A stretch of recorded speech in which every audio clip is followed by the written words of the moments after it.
Hey everybody, I'm CJ, and last night I kind of had an urge to watch the movie Michael Collins, which, as the name may suggest, the movie is about Michael Collins, the Irish Republican Army, and basically a little bit of history that, let's face it, most people in America just really don't know very much about.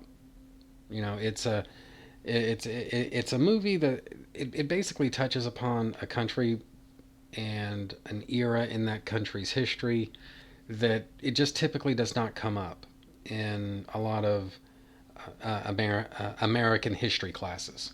What I try to tell Europeans, because I'm friends with a fair number of Europeans, what I try to tell them is that we study, here in America in our schools, we study European history going right on up through, I would say, the 18th century. And then once you get to that point, basically the founding of America, our studies of history in school shift over from Europe to America, and there we stay in America, mostly out of Europe until probably around 1939 or so, going right on through to 1945, basically the Allies versus the Axis. And then it's right back to American history. And this is something that a lot of Europeans just don't really seem to know about or understand. Studying American history is actually kind of a big deal just because it's not just American history. I mean, you're actually studying the history of different regions on the North American continent. And so, for that reason, there's just not a whole lot of time to learn about things like, for example, Michael Collins. But nevertheless, the reason I'm saying all that is because the movie Michael Collins it touches on a lot of history that, as I am American, this is stuff that I just, for the most part, had never heard before, didn't know about. And Michael Collins, it's a movie starring Liam Neeson, and in the end, all of this is kind of like a long way of saying I didn't actually watch it last night. I ended up watching Alien, the original Alien film. And probably in the next couple of days, if I were a betting man, I would say I'll probably watch Michael Collins. But nevertheless, Liam Neeson is on the brain, obviously. And so, especially in that era of Liam Neeson's career, the time in which he made Michael Collins. In fact, you can even get a little bit of discussion about Michael Collins here in this Collider article because uh, it just seems like this is a kind of like a career retrospective in some way of Liam Neeson's basically every movie, not every movie he's ever done, but really hitting the high points. This Collider article, and where the rubber meets the road on this is, at least as far as fans are concerned, it's Liam Neeson. He's talking about sort of his career at large. What do you want to bet that he's going to be talking about Star Wars before too long? And indeed, he does. The Collider interviewer says, or asks, have you ever been approached at any point by Disney or Lucasfilm to reprise your Star Wars character in anything over the years? And what Liam Neeson kind of, I don't know if it's on purpose or what, but what he sort of ignores is that yes, there were overtures made to him to make a vocal cameo appearance in Revenge of the Sith. Basically, there's this part of Revenge of the Sith near the end where Qui-gon somewhat returns as a Force ghost and basically lays it out for Yoda. What exactly happens with certain Jedi, like how it's possible to join your consciousness to the Force and basically survive death. And the ghost of not Liam Neeson, the ghost of Qui-Gon even goes so far as to suggest it may be possible to not just join your consciousness to the Force, but actually join your body to the Force as well. But obviously, Qui-Gon never mastered that. But he did join his consciousness. And so you can kind of see where he lays in the seeds for Yoda and Obi-Wan to disappear upon death. And there's a lot of things that, at least in the Revenge of the Sith novelization, that get talked around there, but you can kind of infer, okay, so this is what that process is, and this is how it works, and okay, that's great. And obviously, if you've seen Revenge of the Sith, as I imagine anybody watching this video probably has, you know that there is nothing like that in the movie. And the reason for that is because Liam Neeson never returned to do his vocal cameo. And the reason he never returned is because he'd been in this motorcycle crash and it was just not a good time for him to do that. In some ways, he was lucky to be alive. And so, unfortunately, Revenge of the Sith, it just lacks anything to do with Liam Neeson, unfortunately. And so, he doesn't mention that. But he does mention that he's done a few other things, a few cameos here and there.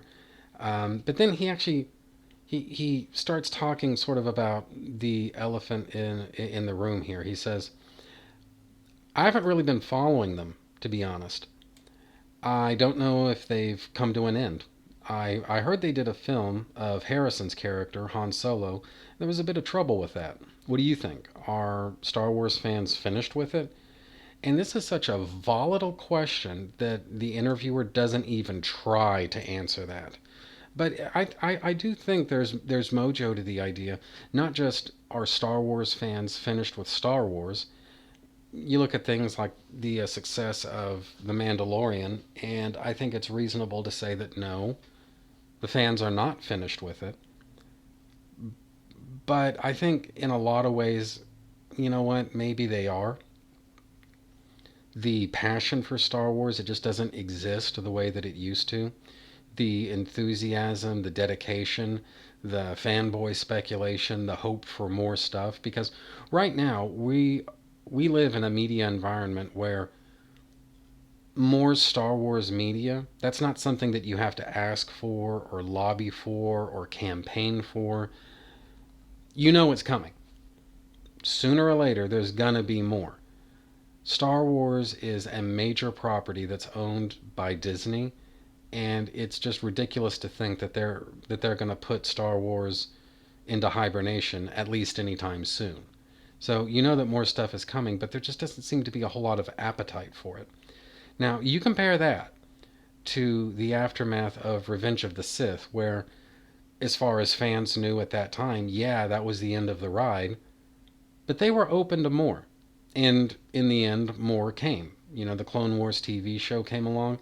It was a tremendous success. It's got a huge fan base that lasts, in a lot of ways, to this day. They still love that show. But in terms of still loving Star Wars, I don't know if we can necessarily say that anymore.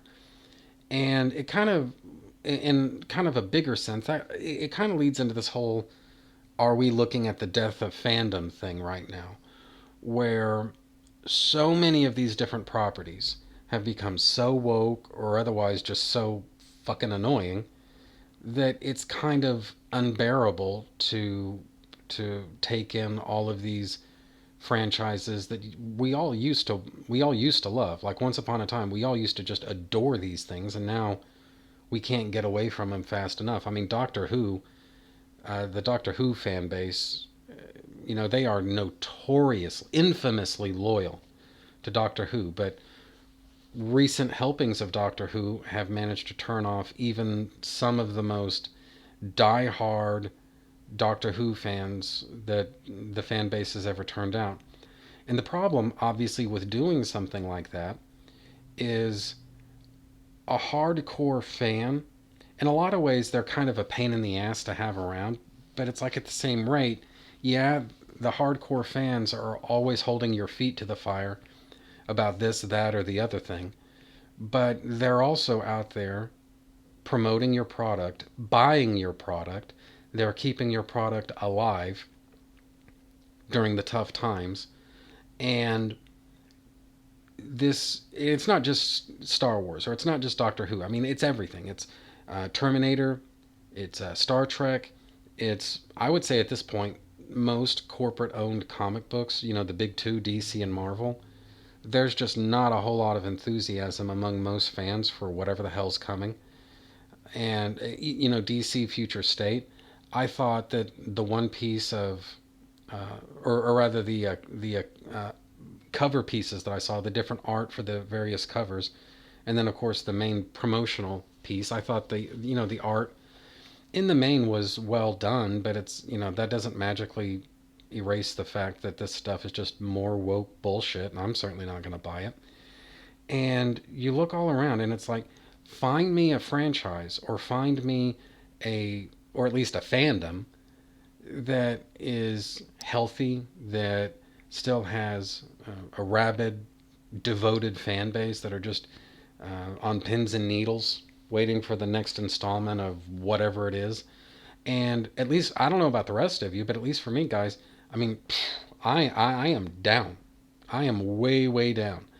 Star Wars, Star Trek, all the stuff that I used to just adore. I mean, I'm actually pretty much to the point now where the only active fandom that I've got going anymore that I can think of offhand is the Halloween movie series, and that's it. I first off, I mean, I'm the person in the room who's just been kind of tuned out of the MCU since probably the end of Phase One, so that really isn't my thing. Um, the DC films, let's face it, those have been the films about the DC characters. Those have been pretty hit and miss.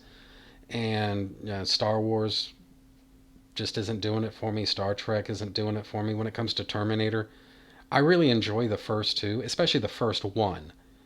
But the first two, I enjoy. Terminator 3, it's got some decent points to it. But when you get away from that stuff, just not really my thing.